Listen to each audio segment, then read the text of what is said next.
오늘 하나님 말씀 함께 보겠습니다. 마태복음 24장 30절부터 읽습니다.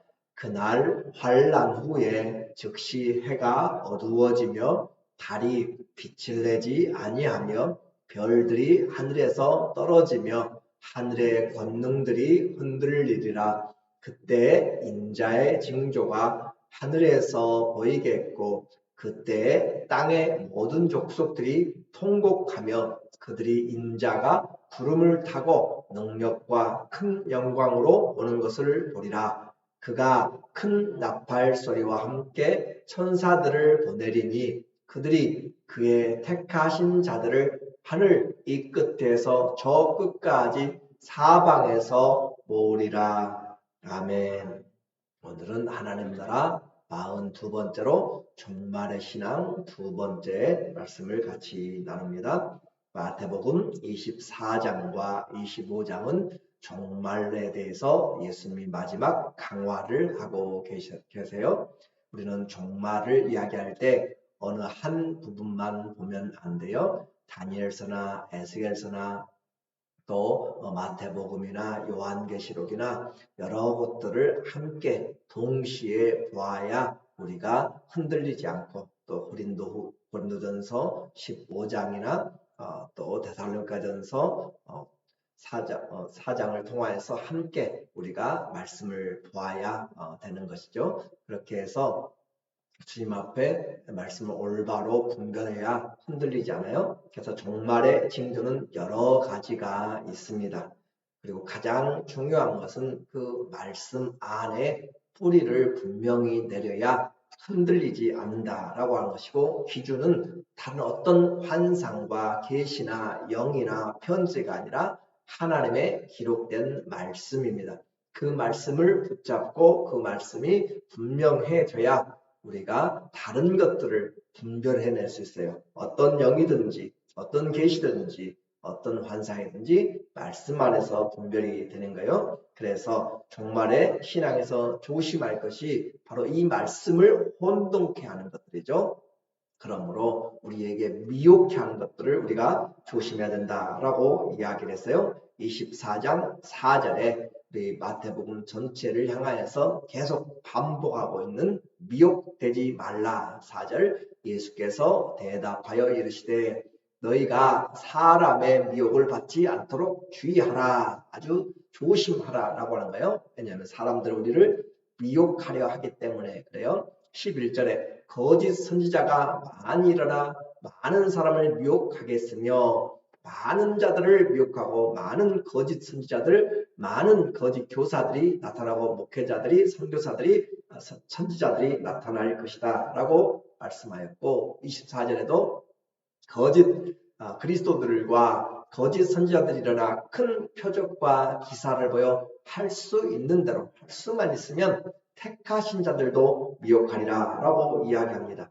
자, 우리는 이제 미혹되지 않으려면 진리이신 그리스도와 그분의 말씀을 잘 배우고 흔들리지 말아야 될 것을 우리에게 강하게 이야기하고 있습니다.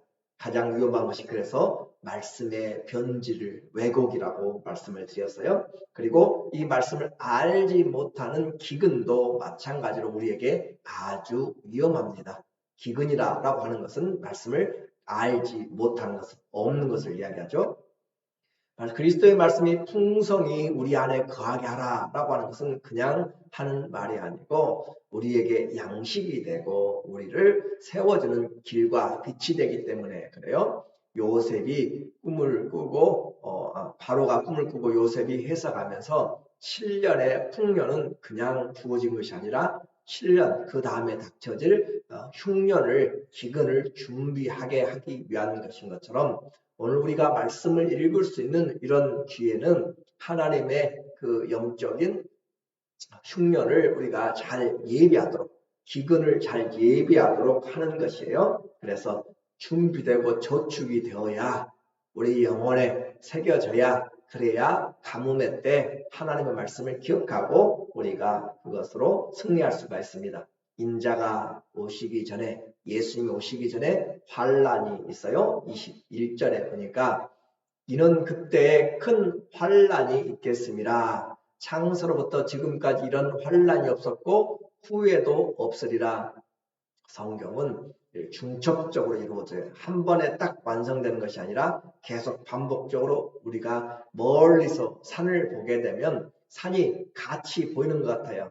그런데 산맥을 보면은 그 앞에 산이 있고 그 뒤에 또 큰 산이 있고 그런 것처럼 성경은 시간을 좇아서 성취돼 가고 그리고 마지막 최고봉인 요한계시록에서 완성이 돼요. 그러니까 예수님의 이런 예언들은 예수 그리스도의 그런 계실 때 그리고 그 예수님이 돌아가시고 나서 나중에 예루살렘이 멸망할 때 그리고 점차적으로 마지막 때를 향하여서 우리에게 완성적으로 점진적 그것을 성경의 점진적 완성이라 라고 그렇게 계시의 점층적 완성이라 라고 그렇게 표현을 해요.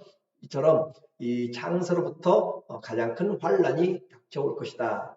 그 날들을 감하지 아니하면 모든 육체가 구원 얻지 못할 것이나 그러나 택하신 자들 위하여 그 날들을 감하시리라. 하나님이 우리에게 택한 자들이 이겨낼 수 있도록 그렇게 감하신다라고 함으로써 이겨내고 견디고 인내로서 승리하게 하시는 거죠. 언제 주님이 오신다고 그랬어요? 복음이 땅끝까지 증거되었을 때. 우리는 잊어버리면 안 돼요. 복음이 땅끝까지 증거되었을 때라고 그렇게 이야기했고 그리스도가 이렇게 오시는 것을 보면서 우리는 이 환란이 극심해도 환란이 되어도 땅끝까지 복음이 전파되어야 되기 때문에 복음은 환란 중에도 여전히 전파되고 있다. 예루살렘에 큰 핍박이 일어났습니다. 사도행전 8장에 보면 큰 핍박이 일어났는데 오히려 그들이 흩어져서 또 구브로와 또 안디옥과 여러 곳에 가면서 복음이 전파됐던 것처럼 큰 핍박이 온다 할지라도 주님은 성령을 통하여서 하나님의 복음을 땅끝까지 증거해 나가는 핍박은 오히려 복음 증거의 그런 확장을 하게 되는 역할을 하게 됩니다. 감당을 은혜를 주시는 거죠. 그러므로 환란이 문제가 아니라 주님의 사랑이죠. 주님을 내가 사랑하고 있는가? 주님과의 관계가 더 중요한 부분입니다. 우리는 사람도 믿을 수가 없고 환경도 믿을 수가 없고 오직 주의 말씀을 믿어야 됩니다. 왜냐하면 거짓 선지자들이 우리를 미혹하기 때문에 그래요. 이적으로 큰 기적들을 베풀 것입니다. 물론 우리는 예수 그리스도 안에서 기적이 필요하고 예수는 기적의 왕이십니다. 그런데 기적만 쫓아가게 되면 망하게 되는 것이죠. 사단도 적그리스도와 거짓 영을 통하여서 큰 기적, 사람들이 보았을 때 정말 엄청난 기적을 베풀 것이에요.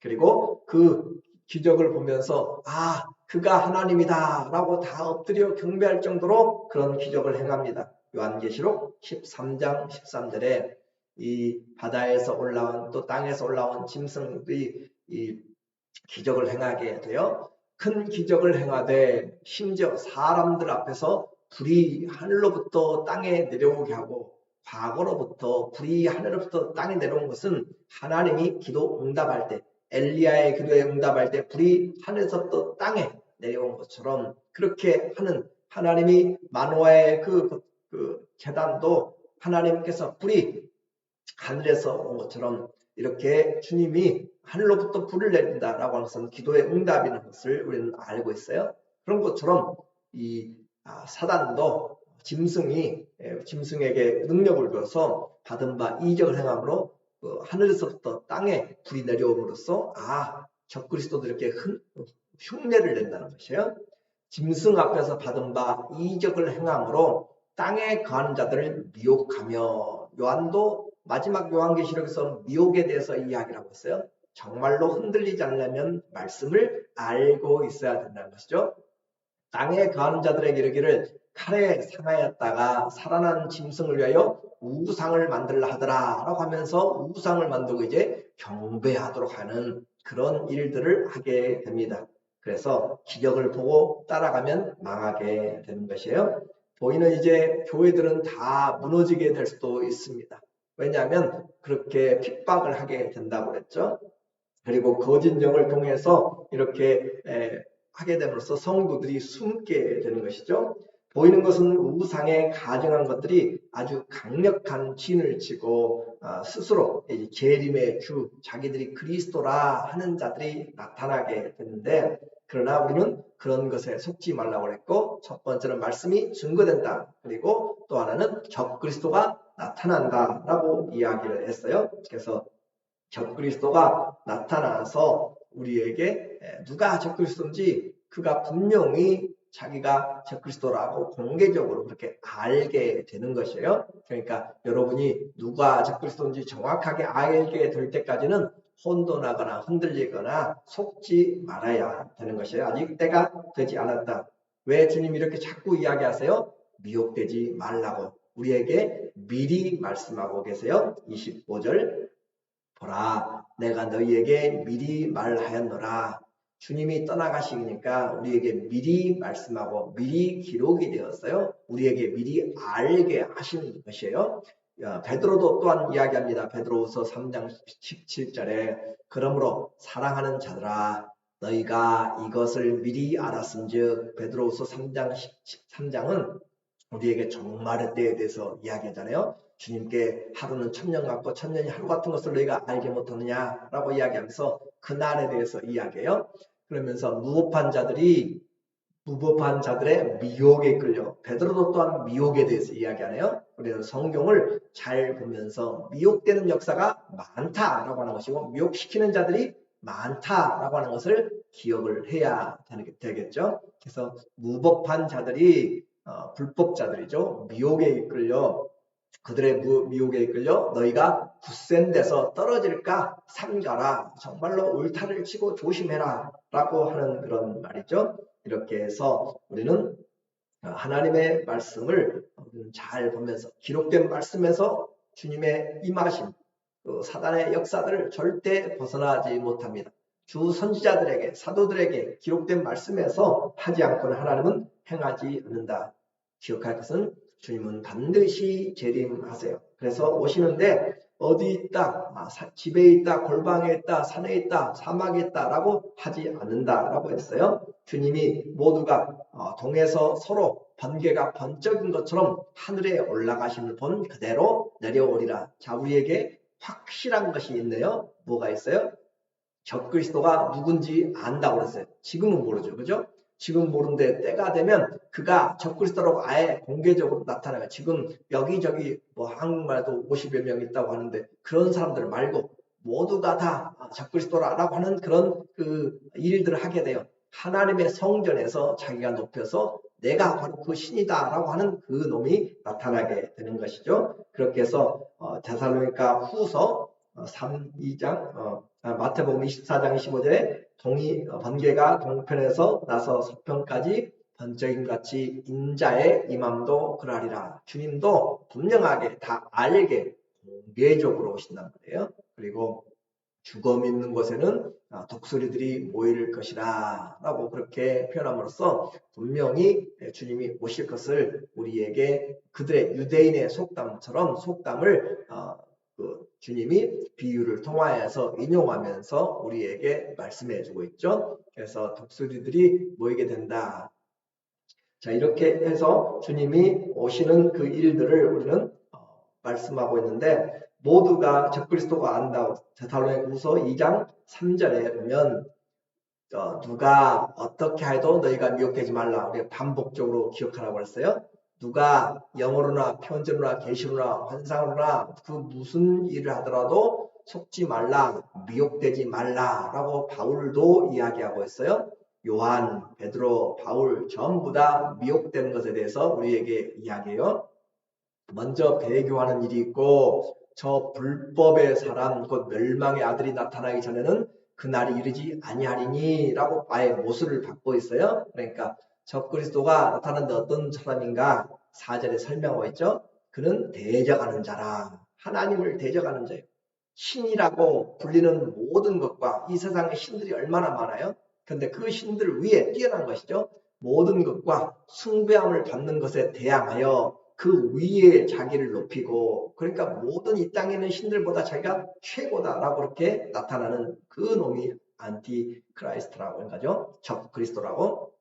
그래서 하나님의 성전에 앉아 자기를 하나님이라고 내세우니라 하는 그런 자가 나타나게 된다라고 우리에게 이야기했어요. 우리에게 분명하게 이처럼 적그리스도도 알게 되고 이제 그 적그리스도가 분명하게 나타났기 때문에 그리스도가 오시는 것은 무엇 때문에 오시겠어요? 그 적그리스도를 멸하고 심판하고 우리를 구원하기 위해서 나타나게 되는 거죠. 7절에 보니까 8절에 그때 적그리스도가 하나님이라 하고 그가 세계를 지배하고 있을 때 그의 영향력을 끼치고 있을 때요. 그때 불법한 자가 나타나니 주 예수께서 그 입의 기운으로, 그 입의 기운은 말씀이죠. 그 입에서 진리의 검이 나오는 거고, 예수께서 그의 입의 기운으로 그를 죽이시고 강림하여 나타나심으로 패하시리라. 예수님이 오셔서 그 사단의 모든 것들을 다 패하신다라고 하셨죠. 자, 악한 자의 임함은 사탄의 활동을 따라 모든 능력과 표적과 거짓 기적과 악한 자들이 나타나서 마지막 때 더 큰 그런 일들을 하게 되는 배경들을 환경들을 설명하고 있어요. 불의의 모든 속임으로 멸망한 자들에게 있으리니 이는 그들이 진리의 사랑을 받지 아니하여 구원함을 받지 못함이라. 그리스도의 진리 안에 들어오지 않고 믿지 않는 자들을 더욱더 미혹시켜서 그들을 하나님을 따라가지 못하도록 그렇게 만든 것이에요. 그래서 우리에게 분명히 설명을 해 주었습니다. 주님이 우리 모두에게 적그리스도의 그 상태를 깨뜨리고 승리하신다. 데살로니가 후서 2장 8절에서 우리에게 말씀하였죠. 이제 환난은 이처럼 우리에게 다가왔고 그리고 주님의 재림도 우리에게 확실하게 이루어지는 것이 바로 죽음 있는 곳에 독수리들이 모인다라고 그렇게 말씀하고 있는 것이죠. 그래서 29절 죽음 있는 곳에는 독수리들이 모일 것이라. 그날 언제요? 환난 후에라고 그렇게 이야기해요. 그날 환난 후에 즉시 해가 어두워지며 달이 빛을 내지 아니하며 별들이 하늘에서 떨어지며 하늘의 권능들이 흔들리리라. 그때에 환난들이 일어나고 그런 상황에서 그때의 인자의 징조가 하늘에서 보이겠고 그때에 땅의 모든 족속들이 통곡하며 그들이 인자가 구름을 타고 능력과 큰 영광으로 오는 것을 보리라 라고 이렇게 주님의 재림 파루시아라고 하는 그 재림은 이처럼 공개적으로 우리에게 반드시 일어난다고 했습니다. 종말을 구약에서는 여호와의 날이라 라고 이야기하고 심판의 날 그렇게 표현하고 있어요. 진노의 날 또는 판결의 날 그렇게 표현하는데 동일한 말입니다. 그날이에요. 죄가 관영한 세상을 심판하는 날입니다. 사탄은 자기의 때가 얼마 남지 않은 것을 알고 그 큰 환난을 통해서 믿는 자들을 믿음에서 떨어져 나가게 하려고 하는 그 환난의 역할을 감당합니다. 이것을 대환난, 큰 환난이기 때문에 대환난, 트리블레이션이라고 그렇게 표현하고 있고 그 자가 다니엘서 9장 27절에 보면 나타나서 처음에는 그런 사단의 모습으로 나타나는 것이 아니라 평화를 가장한 자로 나타나요. 평화를 가장한 자로. 그래서 이스라엘 중동에 평화를 약속하고 그렇게 평화의 조약을 그렇게 내세우다가 시간이 지나가면서 3년 반 지나가며 그렇게 평화를 깨뜨리고 오히려 그 평화를 없애버리고 자기를 경배하도록 만들게 되는 것이죠. 그렇게 해서 그가 장차 많은 사람으로 더불어 한 이래 동안의 언약을 굳게 하겠으며 그가 그 이래의 절반에 제사와 예물을 금지할 것이고 또 강포하여 미운 물건이 나에게를 의지하여 설 것이며 또 이미 정한 종말까지 진노가 황폐하는 자에게 쏟아지리라. 다니엘 9장 27절의 내용이에요. 그러니까 적그리스도가 하나님이라고 하면서 핍박하는 것이 아니라 처음에는 평화를 가장한 자로 나타나게 된다는 것이죠. 천지가 흔들리고 종이축조로 말리는 그런 혼돈 속에서 인자가 권능을 가지고 오시게 됩니다. 죽은 자들이 먼저 일어나고 우리 산 자들도 공중에서 주를 영접하게 되어 31절에 그가 누가요? 그 주님이 인자가 큰 나팔소리와 함께 천사들을 보내리니 그들이 그의 택하신 자들을 하늘 이 끝에서 저 끝까지 사방에서 모으리라. 순서만 잘 기억해도 흔들리잖아요. 순서가 주님이 먼저 오십니다. 주님이 먼저 오시고 그 다음에 휴거가 일어나는 것이에요. 그래서 주님이 큰 나팔 소리, 여기서 마태복음에서는 큰 나팔이라고 했고, 또 고린도전서에서는 마지막 나팔이라고 했고, 데살로니가전서 4장 16절에서는 하나님의 나팔이라고 이야기해요. 큰 나팔, 하나님의 나팔, 또 마지막 나팔 같은 의미로 보여져요. 그렇게 해서 큰 나팔 소리와 함께 천사들을 보낼 때 땅 끝에서부터 전부 다 믿는 자들이 그리스도에게 올라가서 공중에서 주를 영접하게 되리라. 그러니까 누가 먼저 일어나는가, 휴거가 먼저인가, 주님의 재림이 먼저인가, 주님이 오시고 그 다음에 나타나게 되는 것이죠. 그리고 우리는 이것을 통하여서 그 주님의 일, 요한계시록 7장 13절에 장로 중 하나가 응답하여 나에게 이르되 이 흰옷 입은 자들이 누구며 또 어디서 왔느냐, 내가 말하기를 내 주여 당신이 아시나이다 하니 그가 나에게 이르되 이는 큰 환란에서 나오는 자들인데 어린 양의 피에 그 옷을 씻어 희게 하였느니라. 14만 4천이나 여기 나오는 큰 물이나 동일하다고 이야기했어요. 그러니까 지금도 신천지에서 14만 4천에 들어가야 된다고 목을 매가면서 그렇게 거기에 들어가려고 그렇게 하는 그런 어리석은 일에 넘어가면 안 되는 것이고, 이처럼 큰 환란에서 나오는 자들, 그러나 어린 양의 피로 씻겨져서 그들은 담대함과 승리와 영광을 가지고 하나님 앞에 서게 됩니다.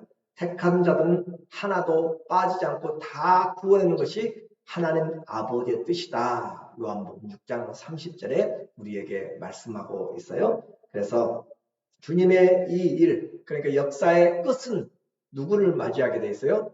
예수 그리스도의 오심을 맞이하게 됩니다. 역사의 종말은 예수님을 대면하게 돼요.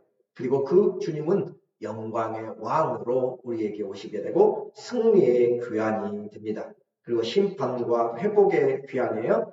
예수 그리스도의 재림 단 1회입니다. 그리고 공개적으로 이 땅에 임하십니다. 그리고 끝까지 주님을 믿는 자 구원을 얻는다. 인내로 너희의 구원을 완성하라 라고 이야기하고 있기 때문에 우리의 종말의 신앙, 하나님 앞에 잘 시기와 징조를 분별하면서 이제 내일은 어떻게 준비할 것인가 라고 하는 것에 대해서 말씀을 같이 나누겠어요. 우리 모두에게 하나님이 주신 이 진리의 말씀을 잘 분별하며 우리는 주님이 오시기 전에 우리가 먼저 주님 앞에 설 수 있는 개인적 종말을 맞이할 수도 있을 것이에요. 그러니까 주님 앞에 이런 역사적인 우주적인 종말만이 아니라 내 개인적인 종말을 주님 앞에 잘 준비해 나가는 그런 지혜로운 우리 모두가 되기를 예수 그리스도 이름으로 간절히 축원합니다. 아멘. 기도하겠습니다.